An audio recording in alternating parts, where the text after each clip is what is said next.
Welcome back to city news. Jaganmohan Reddy Pawan Kalyan పై చేసిన అనుచిత వ్యాఖ్యలను తెనాలి పట్టణ జనసేన నేతలు తీవ్రంగా ఖండించారు. తన సొంత డబ్బులు కష్టపడే డబ్బులతో కౌలు రైతులు ఆత్మహత్యలు చేసుకుంటే ఊళ్లు తిరిగి కోట్ల రూపాయలు వెచ్చించిన వ్యక్తి పవన్ కళ్యాణ్ అని, అలాంటి వ్యక్తిత్వం ఉన్న వ్యక్తి అని, ఆయనకు ఉన్నటువంటి అర్హతకు మీరు మాట్లాడేటువంటి మాటలకి ఎక్కడ పొంతన లేదన్నారు. జగన్మోహన్ రెడ్డి మాట్లాడే మాటలు వెనక్కి తీసుకోవాలని, దీన్ని తీవ్రంగా ఖండిస్తున్నామని అన్నారు. మరి 5 సంవత్సరాలు ముఖ్యమంత్రిగా పనిచేసినటువంటి వ్యక్తి రాజ్యాంగం పట్ల, మరి రాజ్యాంగంలో ఉన్నటువంటి దాని మన పార్లమెంటు చట్టాల మీద కనీస అవగాహన లేకుండా కూడా మాట్లాడుతూ ఉన్నాడు. మరి 1956లో మరి పార్లమెంట్లో మరి ఆ రోజునటువంటి చేసిన చట్టాన్ని మరి మా జిల్లా ప్రెసిడెంట్ గాది వెంకటేశ్వరరావు వినిపించారు నిన్న ప్రెస్ మీట్లో. 2014 లోక్సభలో కాంగ్రెస్ పార్టీ కనీసం మెజార్టీ కూడా రాకుండా పోయింది. ప్రతిపక్ష హోదా కావాలంటే 115 సీట్లు ఆ రోజున కాంగ్రెస్ పార్టీకి అవసరం ఉంటే మరి వాళ్ళకి ప్రతిపక్ష హోదా ఇవ్వలేని పరిస్థితి ఉంది. మరి అలాంటి విషయాలు కూడా మరి మీరు ముఖ్యమంత్రిగా 5 సంవత్సరాలు పనిచేసి తెలుసుకోకుండా చిన్నపిల్లాడు గొడవ చేసినట్టు చాక్లెట్ కోసం ఇంత దారుణంగా రోడ్డు మీదకి ఎక్కి నాకు ప్రతిపక్ష హోదా ఇస్తేనే అసెంబ్లీకి వస్తాను, నేను అసెంబ్లీలో మాట్లాడతానంటే మరి నీకు ఈ రాష్ట్ర ప్రజల మీద, రాష్ట్ర అభివృద్ధి మీద మరి మీకు ఎంత చిత్తశుద్ధి ఉందని మేము అడుగుతా ఉన్నాం. రఘురామకృష్ణరాజు గారు స్పీకర్ గారు, డిప్యూటీ స్పీకర్గా చాలా స్పష్టంగా చెప్పారు, మేము పుస్తకాలన్నీ తిరిగేస్తామను, అసెంబ్లీ రూల్స్ అండ్ రెగ్యులేషన్స్ ప్రకారం 30 డేస్ కంటిన్యూషన్గా 30 డేస్ నుంచి 60 డేస్ ఎవరైతే అసెంబ్లీ సమావేశాలకు హాజరు కారో వారిని అనర్హులుగా ప్రకటించేదానికి మేము సిద్ధంగా ఉన్నాం. కాబట్టి భయపడి ఆయన అసెంబ్లీకి వచ్చాడు తప్పితే ప్రజల మీద కానీ, ప్రజా సమస్యల మీద కానీ, రాష్ట్ర ప్రభుత్వం మీద కానీ, రాష్ట్రం మీద కానీ అతనికి ఎటువంటి కూడా నైతిక బాధ్యత లేదు.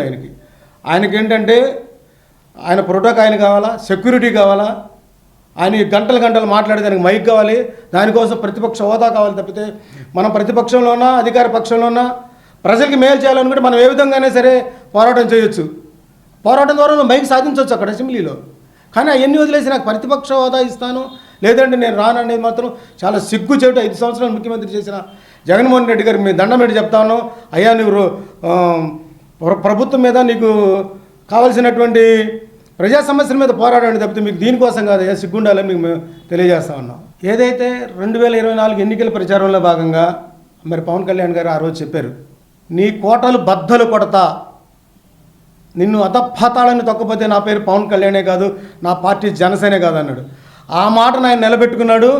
ఆయన కళ్ళల్లోకి చూసి నువ్వు అసెంబ్లీలో నిలబడలేని పరిస్థితి ఇవాళ, అందుకే నువ్వు అసెంబ్లీకి రావట్లేదని చెప్తా ఉన్నాం. నిన్న మా మంత్రివర్యులు నాదెళ్ల మనోహర్ గారు చాలా ప్రశ్నలు సంధించారు మీ మీద. ముందు వాటి సమాధానం చెప్పండి. ఆడలేక మధ్యలో అన్నట్టు మీకు అసెంబ్లీలో ప్రజల మీద, ప్రజల సమస్యల మీద పోరాడే దమ్ము లేక మీరు ఈ రోజున తోకముడిచి అసెంబ్లీ నుంచి పారిపోయారని చెప్పి తెలియజేస్తాం. శ్రీ వైఎస్ జగన్మోహన్ రెడ్డి మాజీ ముఖ్యమంత్రి వర్యులు పవన్ కళ్యాణ్ గారి మీద ఘాటైన వ్యాఖ్యలు చేస్తూ నువ్వు కార్పొరేటర్కి ఎక్కువ అనే మాటలు మాట్లాడుతున్న విధానాన్ని మేము ఖచ్చితంగా ఖండిస్తున్నాము.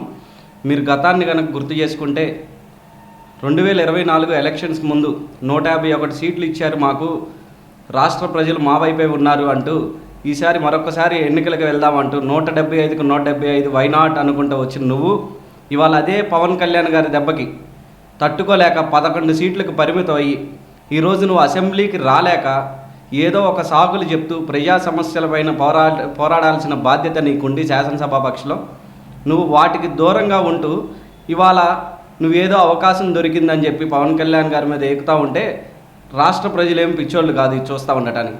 ఎందుకంటే గతంలో మీరు శాసనసభాపక్షలో ఉండి మంత్రులు, ఎమ్మెల్యేలని ఏ విధంగా హేళన చేశారు, ఆడవారి పట్ల మీరు ఎట్లా మాట్లాడారు, ఇవన్నీ పరిగణలోకి తీసుకొని మిమ్మల్ని 11 సీట్లకు పరిమితం చేయడం అనేది జరిగింది.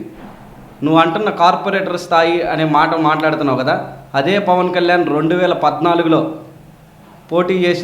పోటీ చేయకుండా మద్దతు తెలిపి కూటమి ప్రభుత్వాన్ని అప్పుడు ఏర్పాటు చేశారు. అదే 2019లో ఆయన ఒంటరిగా పోటీ చేస్తే నువ్వు గెలిచావు. 24లో మళ్ళీ ఆయన రాష్ట్ర శ్రేయస్ కోసం ఏదైతే కూటమి బాధ్యతను భుజాన వేసుకొని ఇవాళ రోజున ఆయన ప్రజా సమస్యలపై పోరాడుతూ, అంతెందుకు గతంలో పులివెందుల్లో నువ్వు ఎమ్మెల్యేగా ఉండి నీ నియోజకవర్గంలో 24 మంది కౌలు రైతులు చనిపోతే మీ నియోజకవర్గంలో కూడా ఆయన సొంత డబ్బులు ₹1,00,000 చొప్పున ఇచ్చారు. ఆయన గెలిచినా గెలవపోయినా ప్రజల పట్ల అట్లానే ఉన్నారు.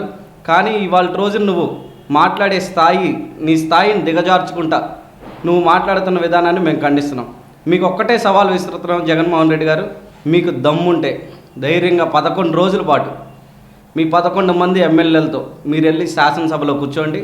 ఆ తర్వాత మీకు ప్రతిపక్ష హోదా ఇవ్వాలా లేదా అనేది కూటమి ప్రభుత్వం నిర్ణయం తీసుకుంటుంది. సొంత భూమి కలిగిన రైతులు ఫార్మర్ రిజిస్ట్రేషన్ చేయించుకోవాలని తెనాలి ఏడీఏ ఉషారాణి తెలిపారు. అదేవిధంగా ఇంకా ఈ కేవైసీ చేయించుకునే రైతులు తప్పనిసరిగా ఈ పంటతో పాటు ఈ కేవైసీ కూడా చేయించుకోవాలని ఆమె విజ్ఞప్తి చేశారు. ఇకపై ప్రభుత్వ సంక్షేమ పథకాలు పొందాలంటే రైతులు తప్పనిసరిగా ఫార్మర్ రిజిస్ట్రేషన్ చేయించుకోవాలని ఆమె కోరారు. కేంద్ర రాష్ట్ర ప్రభుత్వాలు ప్రతిపాదించినటువంటి ప్రోగ్రాము ప్రతి రైతుకి, భూమి కలిగిన ప్రతి రైతుకి, పొలం ఉన్న ప్రతి భూ యజమాని మరి ఒక యూనిక్ ఐడి నంబరు, మన ఆధార్ కార్డు సామాన్య ప్రజలకి ఎలా ఉందో అలాగే భూమి ఉన్న ప్రతి భూ యజమానికి ఈ విధంగా ఒక యూనిక్ ఐడి ఇవ్వాలి అనేది కేంద్ర రాష్ట్ర ప్రభుత్వాల ప్రతిపాదన అనుసరించి మనము ఇంతవరకు ఫార్మర్ రిజిస్ట్రీ అనేది చేసుకుంటూ వచ్చాము. మన దుగ్గిరాల మండలంలో దగ్గర 7,100 రైతులకి ఫార్మర్ రిజిస్ట్రీ కంప్లీట్ చేయడం జరిగింది. అలాగే కొల్లిపర మండలంలో 6,900 మంది రైతులకి ఈ యొక్క ప్రక్రియ కంప్లీట్ చేశాము. అలాగే మన తెనాలి మండలానికి వచ్చేటప్పటికి 6,300 మంది రైతులకి ఫార్మర్ రిజిస్ట్రీ అనేది కంప్లీట్ చేశాం. కనుక మిగిలిన రైతు సోదరులు కూడా మేము ఈ రైతు సేవా కేంద్రాలకు వెళ్ళి మరి ఈ ఫార్మర్ రిజిస్ట్రీ భూమి ఉన్నటువంటి ప్రతి రైతు కూడా ఈ రిజిస్ట్రీని కంప్లీట్ చేసుకుంటే రాబోయే కాలంలో మరి పంట నష్ట పరిహారం జరిగినా, అలాగే పిఎం కిసాన్ పడాలన్నా, అలాగే కేంద్ర రాష్ట్ర ప్రభుత్వాల యొక్క ఏ రైతులకి ఇవ్వాల్సినటువంటి బెనిఫిట్స్ ఇవ్వాలన్నా కూడా రైతులు ఈ యొక్క ఫార్మర్ రిజిస్ట్రీని కంప్లీట్ చేయించుకున్నట్లయితే 11 నంబర్లు కలిగినటువంటి ఒక సంఖ్య యూనిక్ ఐడిగా రైతులకు కేటాయించడం జరుగుతుంది. కాబట్టి ఈ అవకాశాలన్నింటినీ వినియోగించుకోవాల్సిందిగా రైతు సోదరులకు విజ్ఞప్తి చేస్తున్నాం. పట్టణంలోని శ్రీ సువత్సల సమేత శ్రీ పంచముఖ ఆంజనేయ స్వామి ఆలయ కేంద్రంగా అష్టోత్తర శతకోటి శ్రీరామనామ పారాయణ మహాయజ్ఞం పూర్ణాహుతి మహోత్సవం ఏర్పాట్లు శరవేగంగా జరుగుతున్నాయి. కొత్తపేట టీజే కాలేజీ ప్రాంగణంలో మార్చి 9వ తేదీ నుండి 14వ తేదీ వరకు జరిగే కార్యక్రమంలో ప్రతిరోజు విశేష హోమాలు, కళ్యాణాలు, ఉచిత సామూహిక పూజలు, ఆధ్యాత్మికవేత్తల చేత ప్రవచన కార్యక్రమాలు జరుగుతాయని వివరించారు. శ్రీ పంచముఖ ఆంజనేయ స్వామి సంకీర్తన బృందం, శ్రీ పంచముఖ ఆంజనేయ స్వామి సంకీర్తన సేవా సమితి, శ్రీ వికనస శ్రీనివాస ట్రస్ట్ సంయుక్త ఆధ్వర్యంలో భగవద్ రామానుజ దాసుడు సహకారంతో ఎంతో వైభవంగా జరిగే అష్టోత్తర శతకోటి శ్రీరామనామ పారాయణ పూర్ణాహుతి మహోత్సవంలో భక్తజనావళి విశేషంగా పాల్గొని జయప్రదం చేయాలని trust founder and chairman RV Kiran Kumar పేర్కొన్నారు.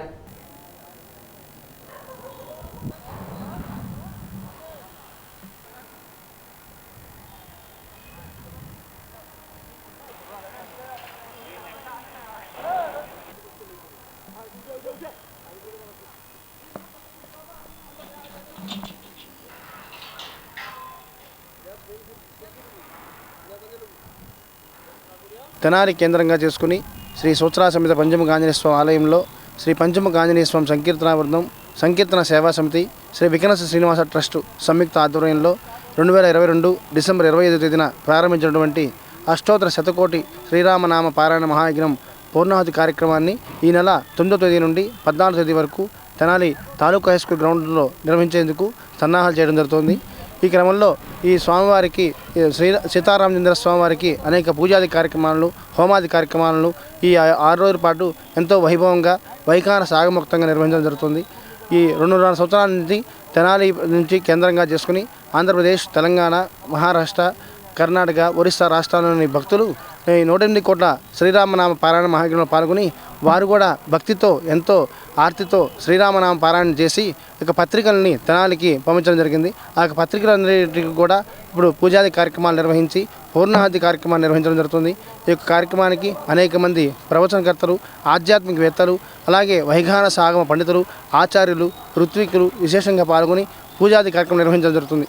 మన తెనాలి పట్టణంలో ఆధ్యాత్మికకు ఆనవాలుగా శ్రీ పంచముఖ ఆంజనేయ స్వామి దేవస్థానం కేంద్రంగా చేసుకొని విశేషంగా 108 కోట్ల రామనామ యజ్ఞ పారాయణాన్ని పూర్తి చేసుకొని పూర్ణావతి కార్యక్రమాన్ని ఈ యొక్క మార్చి 9 నుంచి 14 వరకు కూడా యజ్ఞ కార్యక్రమం జరుగుతుంది.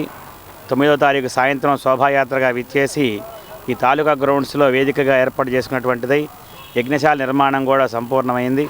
ఆ యజ్ఞశాలలో 9 సాయంత్రం అంకురార్పణ మహోత్సవం శ్రీ వైఖానస ఆగమోక్తంగా జరుగుతుంది. 10వ తారీఖున విశేషంగా ఆ రామనామ మూలమంత్ర యజ్ఞం అగ్నిమదనం చేసి ఆ యొక్క అగ్నిమదనాన్ని పంచాగ్ని కుండాల్లో కూడా ప్రణయనం చేసుకున్నటువంటిది. విశేషంగా యజ్ఞ కార్యక్రమాలు జరుగుతూ ఉంటాయి. 5 రోజులు కూడా యజ్ఞశాలలో నిరంతరం రామనామ యజ్ఞం జరుగుతూ ఉంటుంది.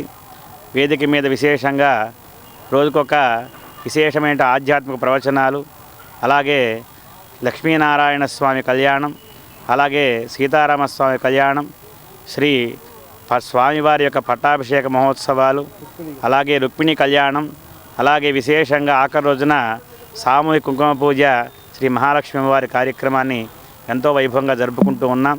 కీర్తిశేషులు సిరిపల్లి వెంకటేశ్వర్లు లక్ష్మీకాంతం జ్ఞాపకార్థం స్థానిక రైల్వే స్టేషన్ వద్ద అన్నదాన కార్యక్రమం నిర్వహించారు. వారి కుటుంబ సభ్యుల సహకారంతో శ్రీ శివలింగేశ్వర స్వామి భక్త బృందం సేవా సమితి అధ్యక్షులు కుర్రా శ్రీను పర్యవేక్షణలో వృద్ధులకు, వికలాంగులకు, నిరాశ్రయులకు అన్నదాన కార్యక్రమం నిర్వహించారు. ఈ కార్యక్రమంలో మునగాల బాపూచి, మునగాల విజయలక్ష్మి, సిరిపల్లి వెంకటేశ్వర్లు, లక్ష్మీకాంతం కుటుంబ సభ్యులు మరియు సేవా సమితి సభ్యులు పాల్గొన్నారు.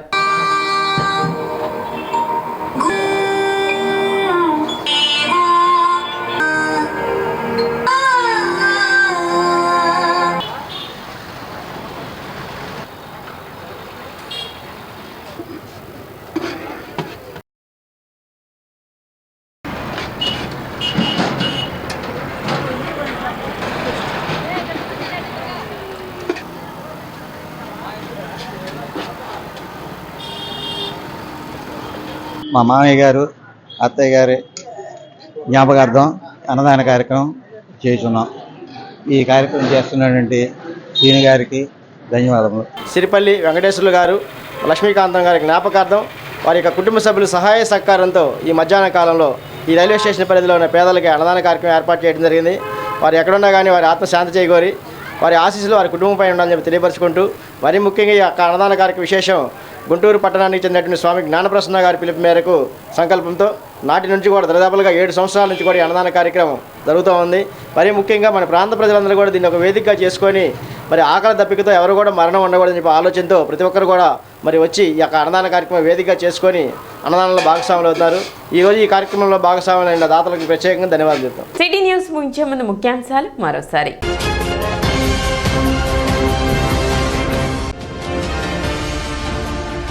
రైతులలో భరోసా నింపే విధంగా కూటమి ప్రభుత్వం పనిచేస్తుంది. మంత్రి నాదెండ్ల మనోహర్.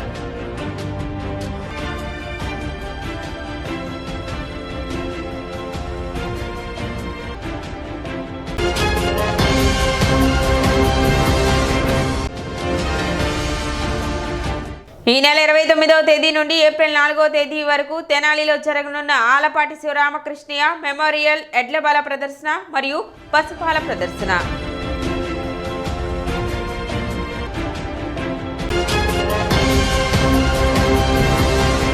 సిటీ న్యూస్ ఇంతటితో సమాప్తం. నమస్కారం.